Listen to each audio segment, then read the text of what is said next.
I'm Ruth Petzold. I'm the Regional English Language Officer at the American Embassy, and I'd like to begin by giving you a quick overview of the mentor program.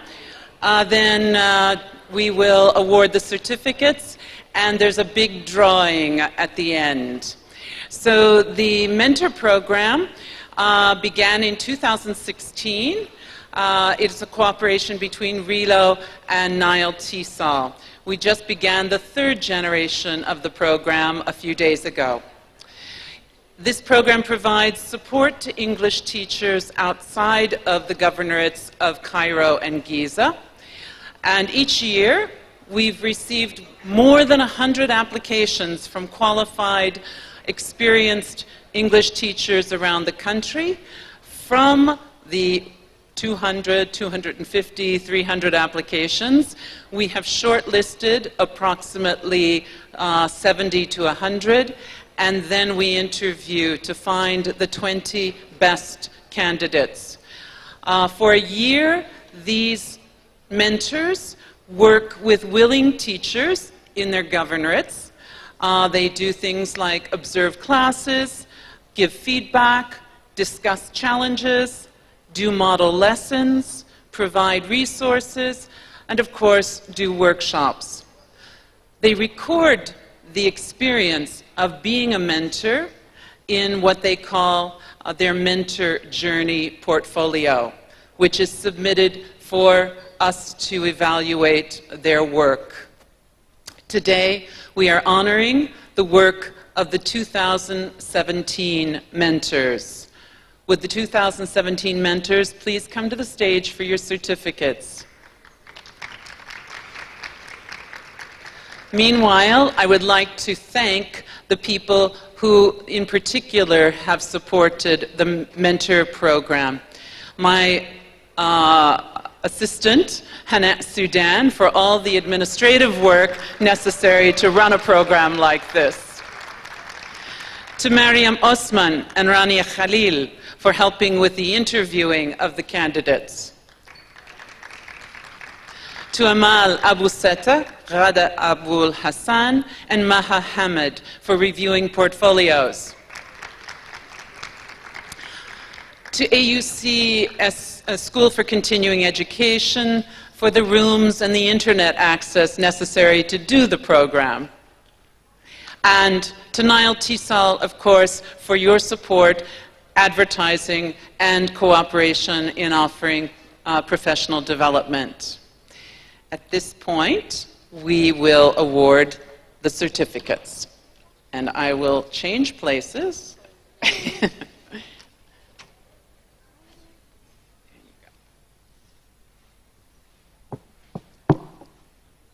Okay, Amal Shawqi.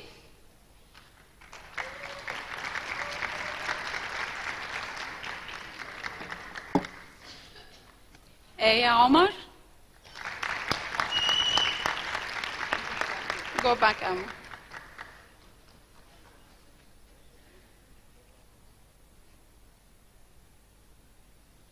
Samir Amara. Amal Asi. I don't think Amal is here. She's not here. Azza. Behe Anwar.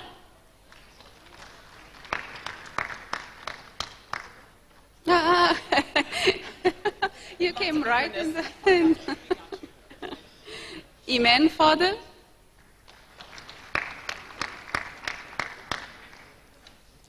Islam. I don't think Islam is here. Abdullah Idris.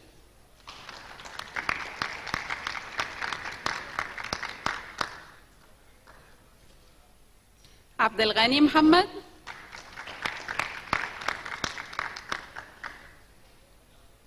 Dalia Abdul Karim Ged. Dalia Ali Abbas. Gihed Hosni. No, okay. Not here. Ibrahim Said.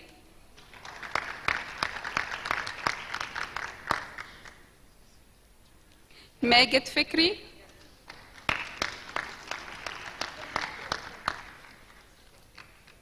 محمد بدر. He's not here. نهلة جلال. نانسي عبيد.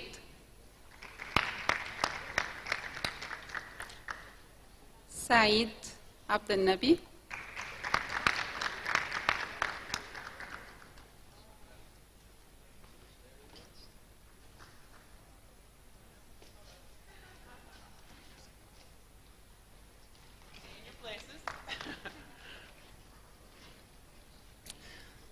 Because at this point, we are going to do the drawing for the person who will go to TESOL in Chicago. Those who have completed their portfolios, the required amount of service in the mentor program this year, all have a chance to be selected now to go to TESOL in Chicago. So for this, we have the president of NileTESOL for one more minute, who will draw out the name of the winner.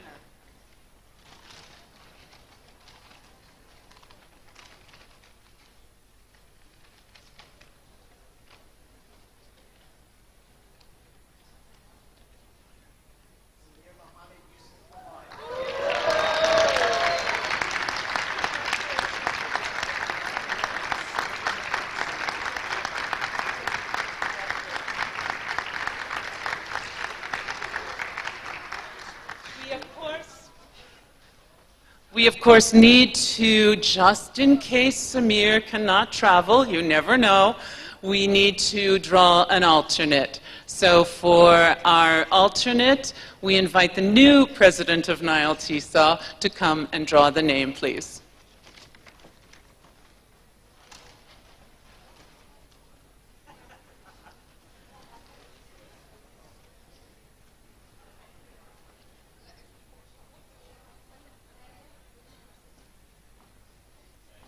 آية محمود عمر.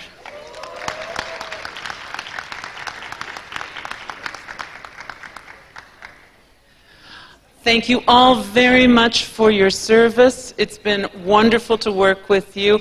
Continue your mentoring journeys.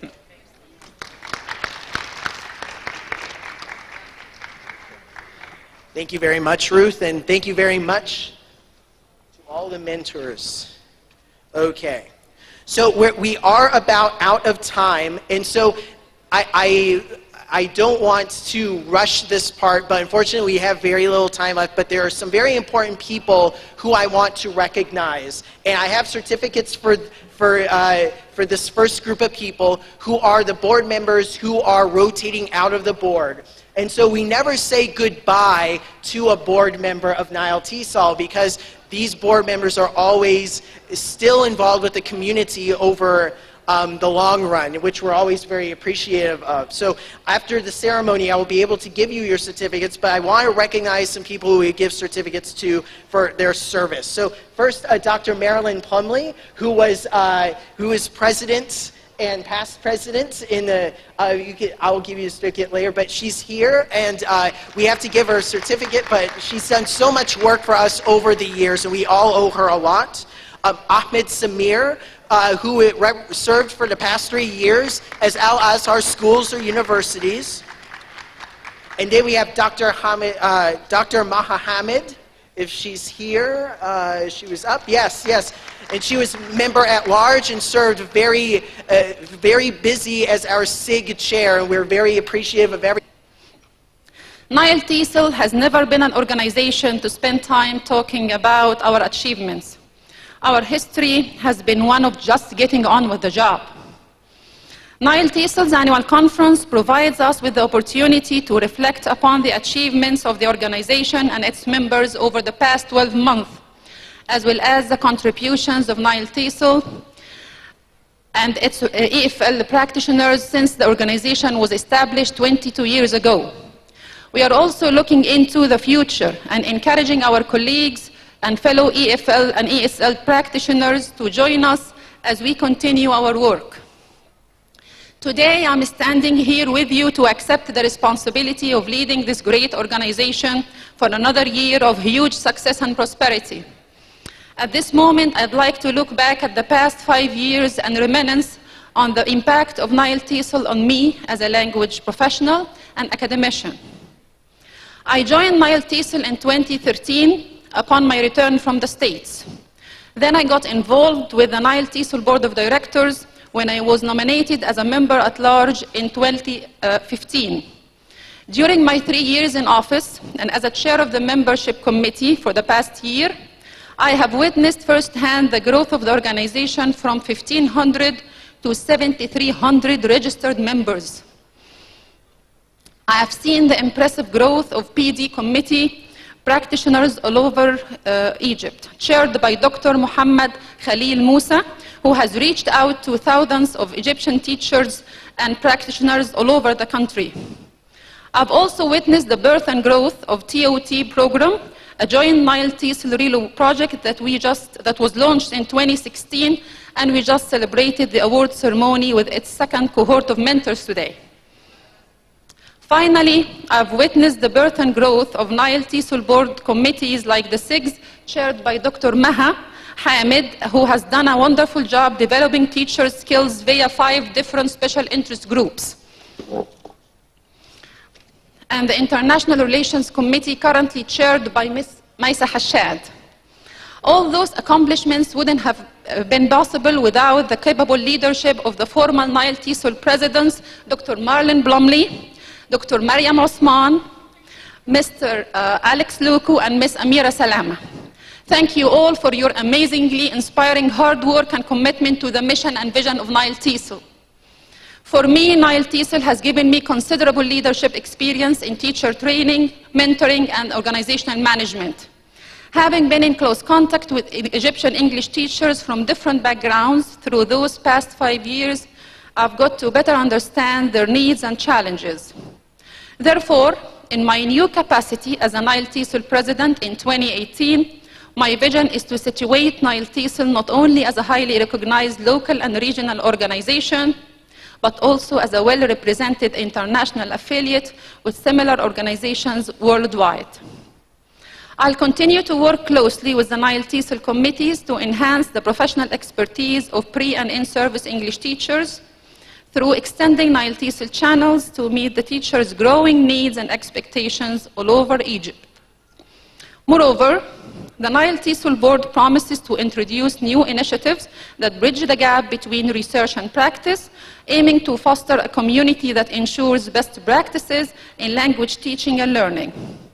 To this end, I would like to encourage various stakeholders in the decision-making process, including researchers, instructors, teacher trainers, MOE inspectors, school teachers, and students to advance the quality of English language teaching and thus achieve our mission of preparing Egypt to a better and more prosperous future.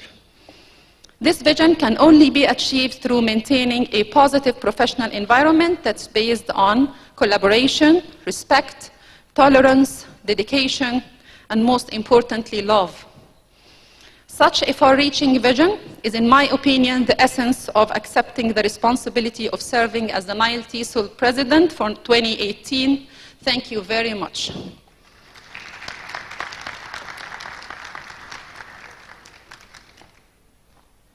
Okay, and with that, I now stand in front of you as the past president. So, and Omaima is now our president, and looking forward to this year with her and serving on the board with her as past president. So, the final thing on the agenda is any other business? No? Okay. So the 2018 General Assembly is adjourned. I hope to see you here. Of course, if you run, you can go and get to the next event. And I hope that I see all of you here and your colleagues at the colloquium that starts at 3 o'clock? 3 o'clock? 3 o'clock. Be back here. Thank you very much. Thank you very much. Why do you think we chose instructors who are working in the program?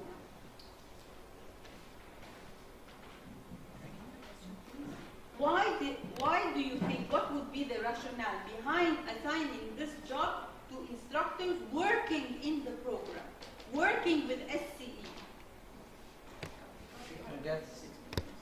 I guess they can make the experiment or something, and they get the feedback immediately, so they can understand from their mistakes. Okay. They are in direct contact with the students, so they know what they need and they are first hand. Exactly. And this was why they knew their learners. Yeah, I think that they know the advantages and disadvantages. Yeah, every detail in the program and the project. So they are wanting to get a success, not just having not to fail. They are inside the experience. They don't know about the experience. They are the experience. They are inside. Okay, they are insiders or first hand.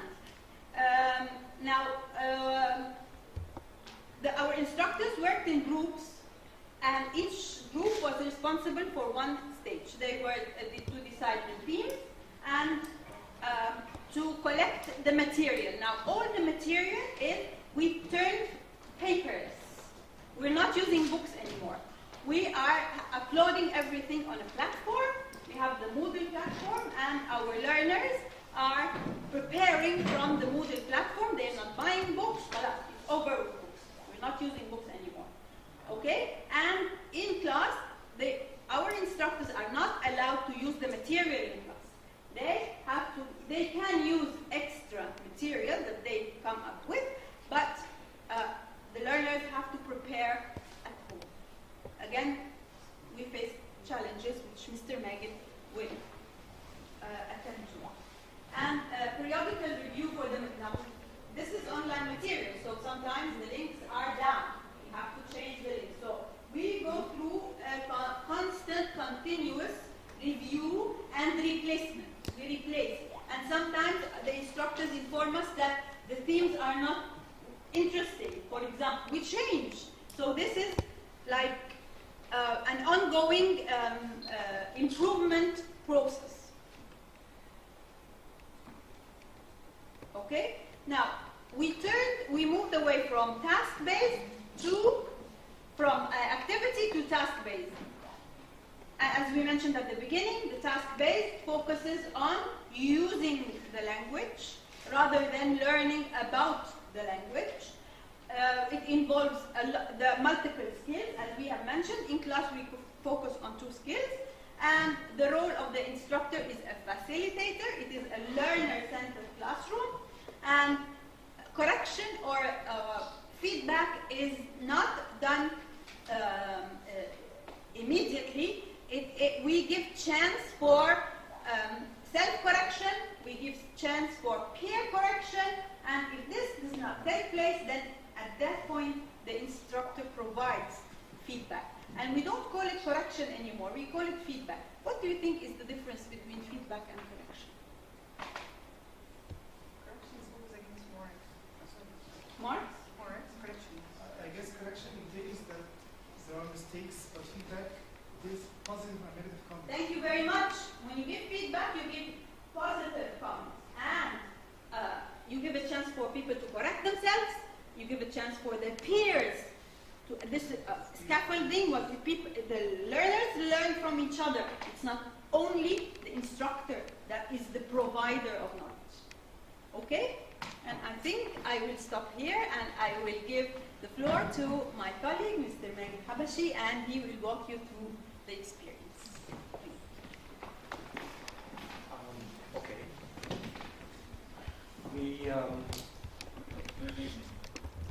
We had some ideas in mind as we planned for this change. Actually, they started before I joined. They started like a couple of years ago, and when this change took place, we had a plan for the change.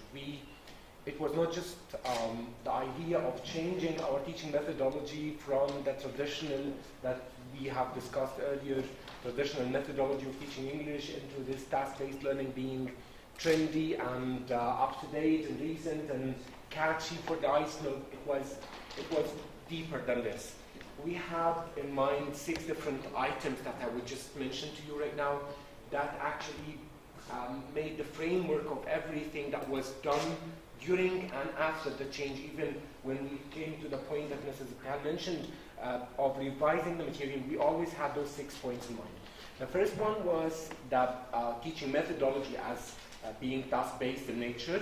The second one was encouraging the students to prepare at home, because this was a really tough challenge, as we will discuss later on in the presentation. Changing the mentality of our traditional learners from coming to class, just being receptive and waiting and being judgmental whether the teacher would be good at spoon-feeding them or not. The third one, changing that into taking the autonomy of preparing and coming ready to participate and do something that would lead at the end to their learning something related to language. Third was turning from using textbooks, which is kind of, again, something that they like as learners, and they come to ask, what kind of textbook are you using here? No, we changed that into using digital learning material, which is open source.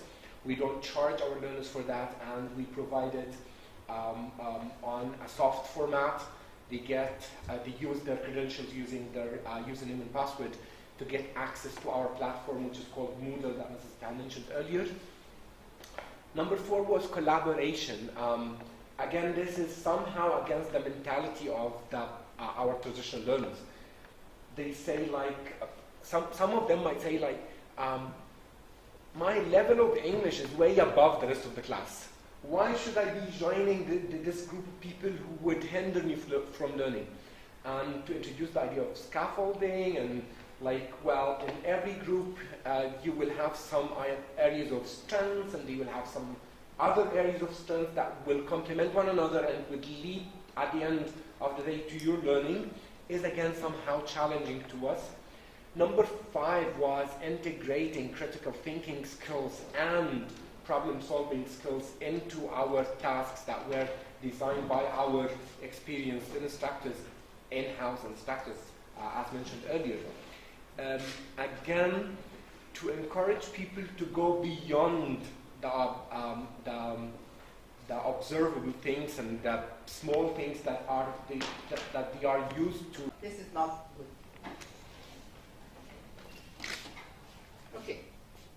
When working together on the essay, the feedback that I received from my colleague, my colleague didn't help improve my work. And as you see, a big percentage, almost 74, believe that the feedback that when they discussed the essay together, this was for their own good. It helped them in the final product. Planning and outlining the essay together before writing made the task more difficult, the same as or less difficult. And this is good, because you have to know that there are stages for writing. They don't start on a tool by writing the essay, but they have to think about it, brainstorm, and this is what we told them at the beginning. Brainstorm, outline, and then start writing, and then proofread. Okay, but brainstorming and outlining help them in writing a good essay at the very end. Overall, I would rather engage in collaborative writing. So let me discuss or ask you, what might be some of the external factors that affect this kind of writing? What makes a student favor working with a partner or not working with a partner? Yes, ma'am. Yeah, I remember an idiom, like, I'm trying to remember it exactly. It's about free riders and winning horses. Some of the students just yes. not working free enough. horseback riding. Exactly. Free horseback riding. Free horseback riders. Yes. So some of the students, and especially in the community of young people, they would sort of assume you do the work and that's it. So one important question, one important factor which would minimize this is probably having them write in class. So I was wondering actually the amount of process writing that took place in your experience or in this experiment or research. Is it what's the percentage of in-class writing to the out-class writing? Yes, because in this case you should assure we need our students 4 days a week. Yes. And every session is 3 hours. They write in class. And it has to be within 80 minutes.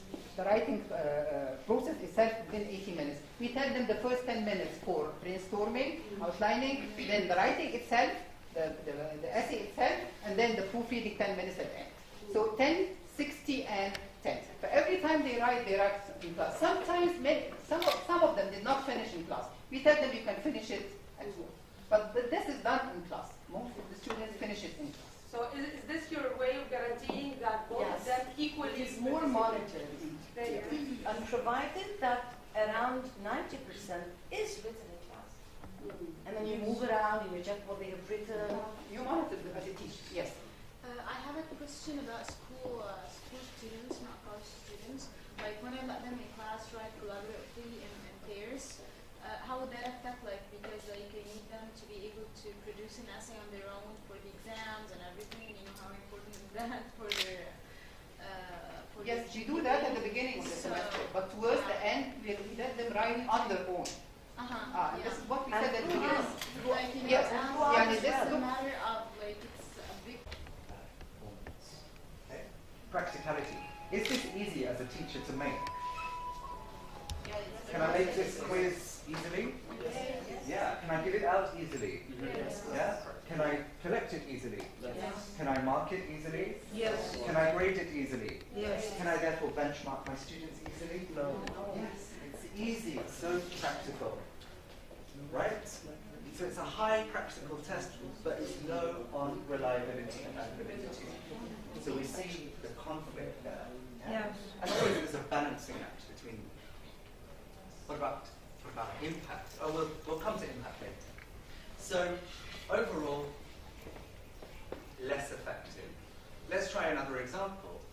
So this is a skills test, which is assessing speaking skills.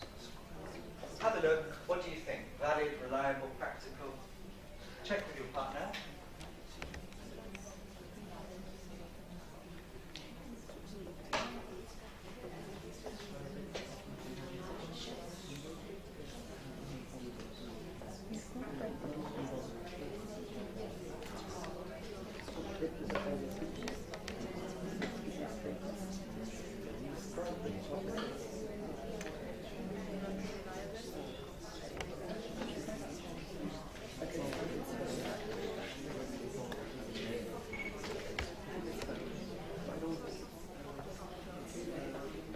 Okay.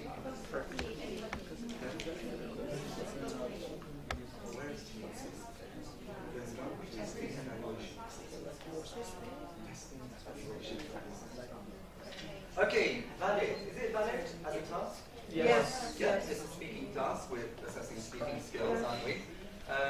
Reliable. Will it give you a reliable outcome of the product? Yes. Productive skills? Yes, it is. Practical? Yes. No, it's not. It's not. Why not? Who said no? No, because it's quite the topic is quite open. I think it would be better if it was a little bit more specific.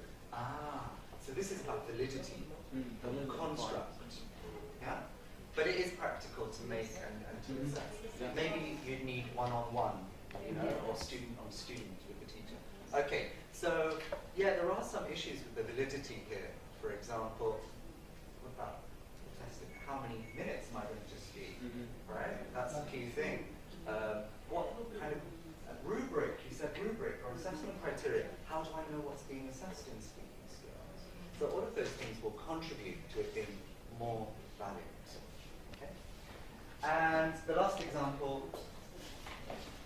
Anyone know any German? Yes?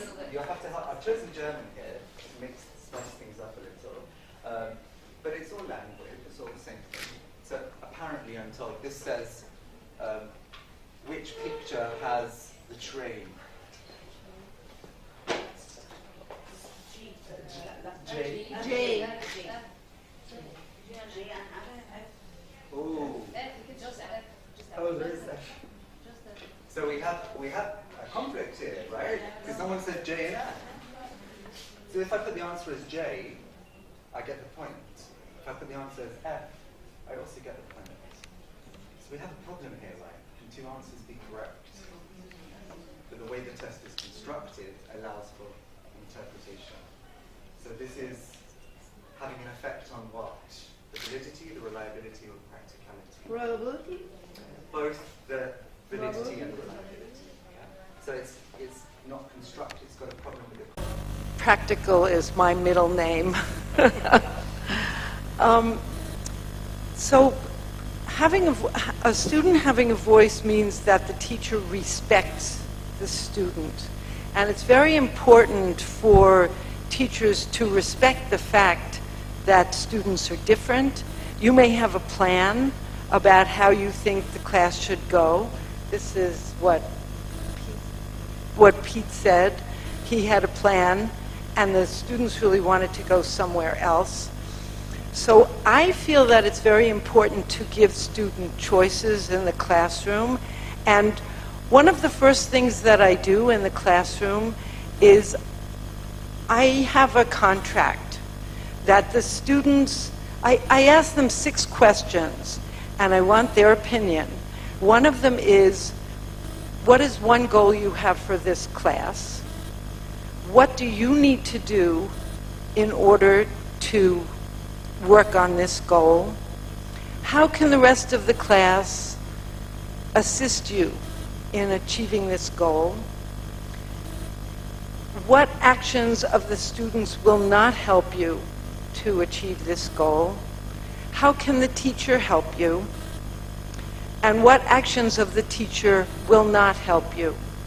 And so this way, the students at the very beginning of the semester express what they want in the class, what kind of environment they want in the class. And what I do with this list, I collect it and it's anonymous, and I make a list. These are our goals. These are the actions that you as a class feel that you need to do in order to achieve these goals. And they know what they need to do. They know. And these are the actions that how the students will help the other students. So they might say, give me a chance to speak, or in a group, or they might say, help me if I don't know the answer, and what actions will not help? They might say, if we talk in our native language, it won't help, or if they make fun of me, it won't help. And the same with the teacher. What kind of actions from the teacher? So give me a chance to ask questions. Don't make sure that everybody has a chance to speak or listen to me. And what actions of the teachers are not useful might be don't favor one student, don't yell at me. You know, they know what they want. And I think this is a good exercise in giving them a chance to set the mood for the class. And so then I pass it back and I say, this is our contract. This is what you as a class want. Is this the kind of class you're interested in? And they always say, yes, this is what we want. And the other side of that is that if things start to get sidetracked during the semester, if the students are not doing what they say they need to do in order to learn, I can take out that contract and say, okay, let's look at this contract again.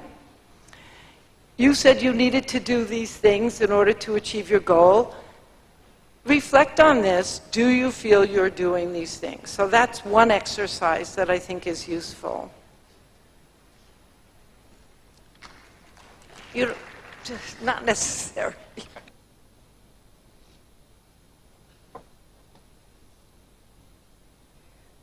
Anyone would like to answer the question, or it's okay?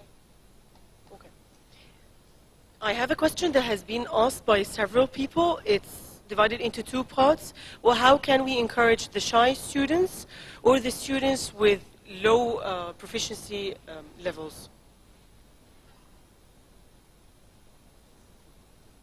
I can say something about that, but I can't say it without PowerPoint. Because I'm shy.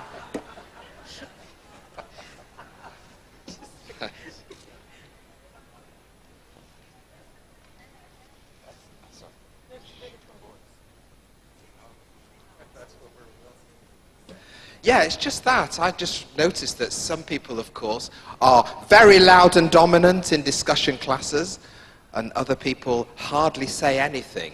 And the very, very first time that I added another channel so that people could use the writing channel, I noticed that the shyer students were completely different in their turn-taking the minute that they did it in text. So just remembering that there are lots and lots of ways to communicate, and so perhaps using a different mode can help some of those students. And it was a lovely moment when the person who never said anything suddenly started asking me lots and lots of questions through the chat. Thank you. Anything concerning low proficiency level students? How can we encourage them to have voice? Yes? Yes, please. Okay.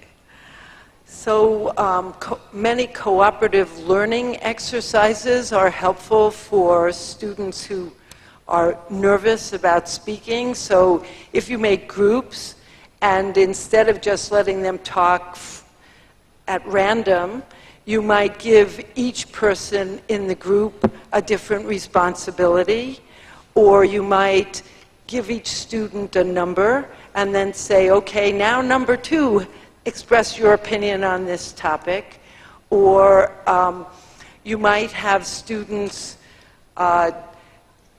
repeat what the previous person has just said and then add to it. So you could structure your groups instead of just having it kind of random speaking, and then there's a tendency for the more competent or more comfortable students to speak. Make sure that everybody has a chance by structuring it a little more. Also another one, how can we develop students' voice with large classes? Large classes.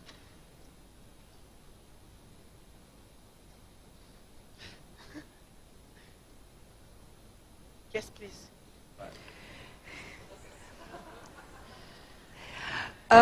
We can ask students about controversial issues that they're interested in, and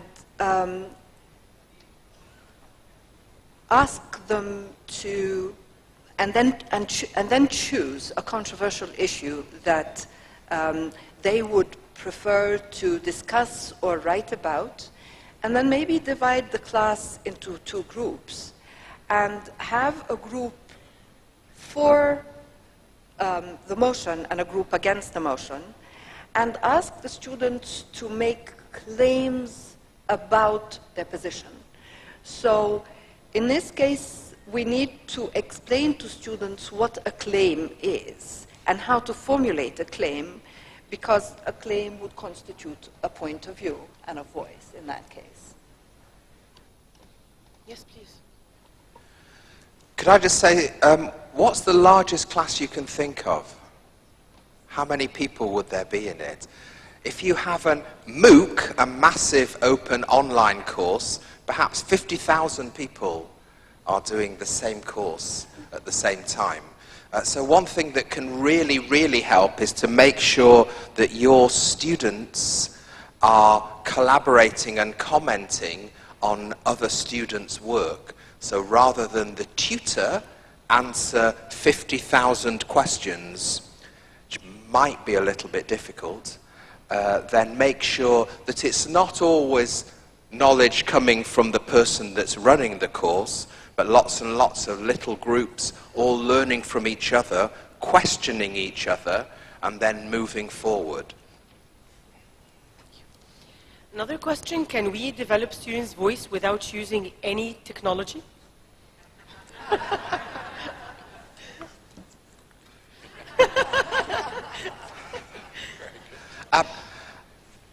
Absolutely. The technology is just there to help you as a teacher. So if you are actually teaching and suddenly the PowerPoint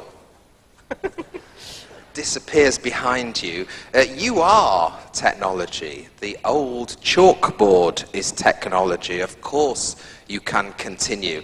The only time it might not happen is if you're teaching a live online lesson and the internet connection fails and you can't continue, in which case reschedule and have the lesson at another time. But any good teacher will be able to continue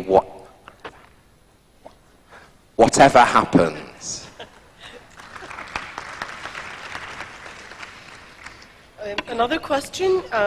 Before I proceed with the questions, I'm really sorry. I'm afraid that I will not be able to include the questions that are either off topic or they are tackling things that are not included in our colloquium, for the sake of the time and for the sake of being focused and maximizing the benefit of this, out of this colloquium. So pardon me if I am not, or if I'm unable to tackle any of the questions sent or raised by you.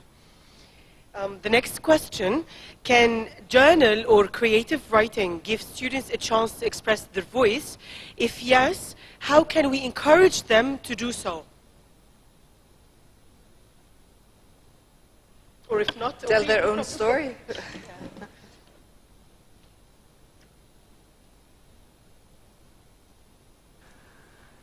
So the first essay that I assign in a university level class, an advanced, relatively advanced university level class, is a narrative essay about an experience that the student had from which he or she learned a lesson. And so this focuses the student on their own experience. They need to tell it from their own point of view, and they need to use details that will evoke their experience, so sensory details, and they need to have a message at the end, what they learned from this. And so this helps them to experience, so to write about their own experience, and that is actually the easiest type of academic essay, is to write about one's own experience. And so there are different ways of using, in fact, I should say for the technology, National Public Radio, NPR, has a site where there are all sorts of personal essays that students have written. And they are models for other students to look at and to discuss. So they might read some personal essays and then write their own personal essay. So that's one of the things I do. Let me just add, I think I mentioned this earlier, the idea of a portfolio or an e-portfolio, which brings in the technology side. I think one of the things that can do is it encourages students to think at maybe a higher level, a meta level, and that's really what this is about. It's about reflecting on what you do, so that these kind of essay assignments do that, or creative writing assignments, but also when students get a chance to collect up their work and are encouraged to do that and actually kind of forced into doing it, it naturally leads to a kind of reflection on what it is they've done. And in reflecting on their own work and the patterns that emerge, the connections that emerge, they are, of course, developing their own perspective, their own point of view, and their own voice. So this is, I think, a very effective technique. It's something that is emerging, and we're trying to bring it to UC. Thanks to Carol Clark. A shout out to Carol. For Pete, there is a question, is saying, why do you think that social media and communication tools make the students or the learners believe that they have a voice? While this person believes that it's a false voice. It's not true. Because there are a lot of falsification and fabrication that's happening on social media. So what do you think? That's a very interesting question. It makes me think a lot about Facebook, and some people use Facebook in the class and some people don't. I remember when email came out and teachers stood up and said, write an email to the person at the other side of the room. And the students took out a pen and paper and they didn't know what to say, because that's a good example of just an artificial situation in a class which has got nothing to do with why students are on social media, which sometimes can be scary. The US boy that wouldn't leave the room, the building which was on fire until he had updated his Facebook status, which is, I'm in a burning building, and he was trying to get the guy out. So I think that it's just, if you take away all pretense, then people are quite genuine, I'm sure, in the image that they want to portray. And I think the layer of education is slightly different, and we shouldn't confuse the two. One example of that is I won't say yes to a Facebook request from any of my students while I'm teaching them, because Facebook for them is putting photographs of themselves, perhaps a little bit too wild at a party, and I don't want to see that. Maybe after the course is finished, that's absolutely fine. So it's just reflecting on what social media is for, why people use it, and the many, many, many reasons, as I'm sure people here know, about things like Twitter, all the social revolution and so on that's going on. So I think it's good to just separate the two things and decide what you're doing in the classroom in terms of teaching. But generally speaking, probably social media has helped a lot of people, I wouldn't say to find their voice, but to be genuine with their friends. I would tend to agree that for the most part it does encourage a genuineness. And you know, one of the ways in which people have always explored identity is by pretending to be someone else. It's called acting, for example. It's also called writing, creative writing, where you take on different voices and so on. And there is also a kind of personality trait, or a sort of impulse that people have to lie or to pretend or to pull the wool over people's eyes, to be, you know, there was one guy who went around being he passed himself off as a medical doctor for years, and he had no experience, and he was an airline pilot. You may have heard of this. You know, certain people have this impulse. Obviously, the technology is changing the world very, very fast, and it gives people the power to be someone they're not. And you know, it's a minority of people that are exploring that. So I guess that from the larger point of view, the interesting thing is that also, you know, adds to a discovery of what identity is. That you know, we are somewhat fluid. You can try to be absolutely honest, but if you think about it, that's a persona too. That's an act, you know. So you know, it's a really interesting sort of issue that I think the technology and the capacity for pretending to be someone you're not on the social media has exacerbated, has made worse. And we are maybe having to deal with that issue, but I don't think we should blow it out of proportion either. Yeah, okay. If I may just add a couple of very tiny social media stories. I'm a teacher. I joined Facebook to try and keep up with what was happening, but I didn't really understand it. And my daughter explained it to me, and she said, "Dad, don't write on your wall. Don't write on your own wall." And I didn't actually even know that I had a wall to write on. And a recent conversation I was involved in was a young person who was explaining Snapchat to me, saying, when you post a photograph there, it disappears after, I don't know how long, a few minutes, I think. And I couldn't imagine why anybody would want to do that. And this young person was looking at me with very sorrowful eyes, thinking, you don't understand why you might want a picture to disappear after a few minutes? So there's a huge generational thing going on here, where young people kind of get it. Some of us slightly older folk don't always get it, but we try very much to keep up. I just want to say something. I barely catch up with Facebook. I mean, because I want to be part of the 21st century. That's the only reason. But like, I realized that there are some students who have like 5 Facebook accounts or 6 Facebook accounts. So, like, do they have 5 voices? What's going on? I don't know. It's really interesting. Oh, I'm so sorry. Just to say something that you said that you have a different identity in a different language. I now have an ex-wife, and she's Spanish, and when she spoke Spanish, she sounded completely different when she spoke English. So the fact that we might have 6 voices might actually be really true, as in, this is my wearing a nice suit voice today, and this evening you'll see my wild side.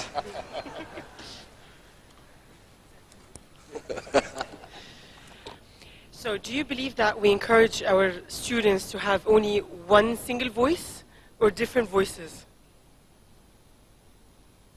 I'm going to jump in on this. I definitely think we need to encourage different voices. I mean, that's the essence of rhetoric, and it goes all the way back to Plato. You have to adjust your speaking to your audience. I think to some degree that's a lost art. That's something that, you know, in this shouting I was referring to, people just, you know, they're not aware of the fact that you need to, you know, I mean, that can be simply respect. You shouldn't speak to your parents the way you speak to your friends, or that kind of thing. So, you know, I think the plurality of voices is a necessary part of communication. And the interesting question is then that becomes multiple personalities. Again, I think we all have multiple personalities to a certain extent. Obviously, there's an illness called multiple personality, which is not what we're talking about. And there's a whole series of gradations between that. But no, I think that the appropriate voice. It's an interesting question because you want to be yourself in all of your voices, but you also do have different suits that you wear, and I think that's absolutely right. Okay, another question. What are the teaching practices as teachers we can do inside the classroom that will inspire our students or our learners to have a voice?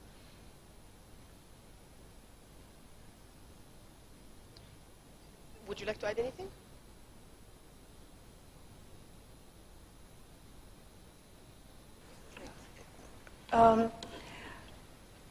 I'll link this to something I said in the morning about research. Of course, it depends on the kind of class we have, but there are classes where there are students that belong to different specializations. So in a class like this, I would ask each student to introduce his specialization in the best way possible to make the others aware of what this specialization involves, all right? So we've all taken geography classes, but geography did not become the field of knowledge, the rich field of knowledge that it is, until I went to the Egyptian geography department in Tahrir. And I realized that that was established by the king together with the British, all right? And it was such a rich experience, and it brought geography to life, all right? So I'd like a historian to do the same. I'd like different people with different specializations, a reporter to conduct research and to tell us what he does and how different what he does is from what other reporters do, and how can he learn from other reporters. Thank you. So I think that it's important to use students' interests and things that they're passionate about. I also agree that controversial issues can be a good vehicle, could be good vehicles for getting students to speak, if it's something that they feel passionately about. But apart from very controversial things like whatever, religion and politics, I think that if you know what your students are interested in, and that is if you ask them what they're interested in, and you talk about things that they're interested in, then they will speak up. And so you need to give them an opportunity to speak about what interests them. If it's boring to them, they're not going to speak. They're going to be passive.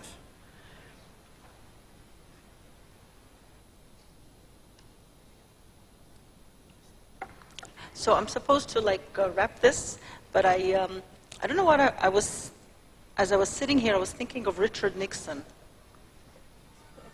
and his famous term, the silent majority.